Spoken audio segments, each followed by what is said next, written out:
Hi friends, welcome back to my channel. ഞാൻ ഇന്ന് ഒരു പുതിയ വീഡിയോയുമായി വന്നത്. ഞാൻ കുറച്ച് മുൻപ് കാണിച്ചിരുന്നില്ലേ ഒരു വീഡിയോ, പച്ചക്കറി തോട്ടം തയ്യാറാക്കുന്നത്.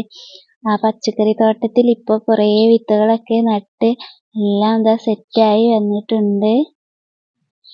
നമ്മളിതാ പച്ചക്കറി തോട്ടം തയ്യാറാക്കിയതിൽ എന്തെല്ലാം നട്ടത് എന്ന് നോക്കാം. ഇതാ വെണ്ട തൈകളാണ്. ഇതൊക്കെ വെണ്ടയാണ്.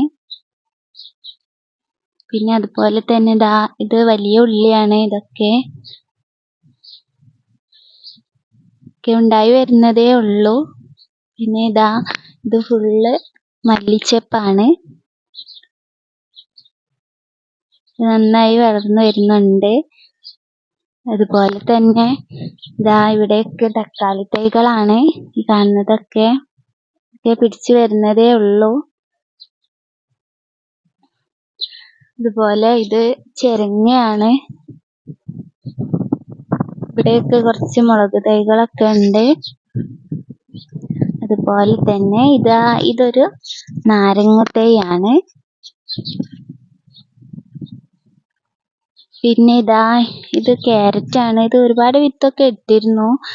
ഇതൊക്കെയാണ് പിടിച്ചിട്ടുള്ളത്. ഇതൊക്കെ ക്യാരറ്റാണ്. ഇതുപോലെ തന്നെ ഞാൻ ചട്ടിയിലൊക്കെ കുറച്ച് വിത്തുകളൊക്കെ ഇട്ട് വെച്ചിട്ടുണ്ട്. ഇത് ഉരുളക്കിഴങ്ങാണ്. ഇത് ഞാനൊരു ചാക്കിലാണ് ഇട്ടിട്ടുള്ളത്. പിന്നെ എൻ്റെ തോട്ടത്തിലെ മെയിൻ പുതിനയിലയാണ്. നന്നായി വളർന്നു വരുന്നുണ്ട്. ഒരുപാടുണ്ടായിരുന്നു, കുറേ കട്ട് ചെയ്തെടുത്തതാണ്.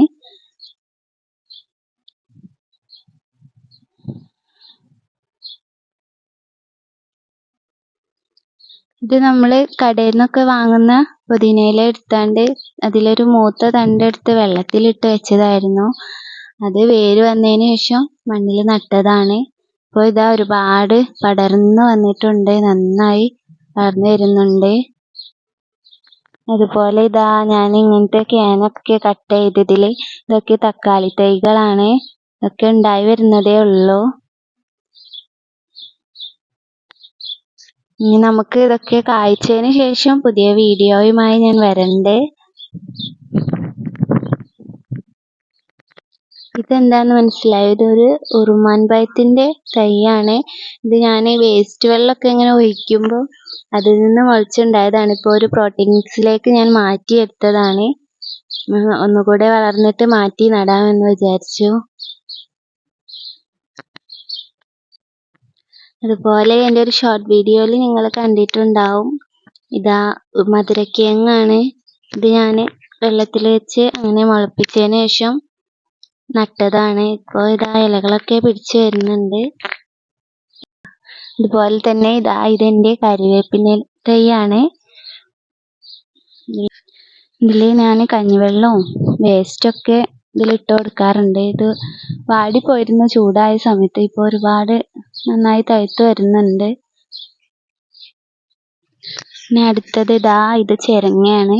ഇതിങ്ങനെ പിടിച്ചു വരുന്നേ ഉള്ളൂ. അതുപോലെ തന്നെ ഇതും ഒരു ചെരങ്ങയാണ്. ഇതിങ്ങനെ പടർന്നു വന്നുകൊണ്ടിരിക്കുകയാണ്. ഇത് പടരാൻ വേണ്ടി ഞാൻ ഈത്തപ്പനയുടെ ഓലയൊക്കെയാണ് വെച്ച് കൊടുത്തിട്ടുള്ളത്. ഇപ്പോൾ ഇത് തൈകളൊക്കെ ആയി വരുന്നേ ഉള്ളൂ. ഇനി എല്ലാം നന്നായി വളർന്നതിന് ശേഷം കാണിക്കാം. അതുപോലെ തന്നെ ഇതിവിടെ ഉള്ള ഒരു മരമാണ്. ഈ മരത്തിലെ കായ കണ്ടോ? ഇതിന് നിങ്ങളൊക്കെ എന്താ പറയാ? ഞങ്ങൾ ഇതിന് ഏന്തക്കായ എന്നൊക്കെ പറയും. അതിന്റെ ചെറിയതാണിത്. ഇവിടെ ഇപ്പോൾ ചൂടൊക്കെ കുറഞ്ഞ് തണുപ്പാകുന്ന സമയത്താണ് ഇത് നന്നായി പൂത്ത് നിറയെ കായ പിടിച്ചിട്ടുണ്ട്. ചെറുതാണ്, ഒന്നുകൂടി വലിപ്പം വെക്കാനുണ്ട്. അപ്പോൾ ഇത്രയൊക്കെയാണ് എൻ്റെ പച്ചക്കറി തോട്ടം തയ്യാറായത്. ഇനി ഇതെല്ലാം വളർന്ന് ഇതൊക്കെ കായ്ച്ചതിന് ശേഷം പുതിയ വീഡിയോയുമായി ഞാൻ വരണ്ട്. അതുവരേക്കും ബായ്. എല്ലാവർക്കും വീഡിയോ ഇഷ്ടപ്പെട്ടാൽ ഒന്ന് ലൈക്ക് ചെയ്യാൻ മറക്കരുതേ.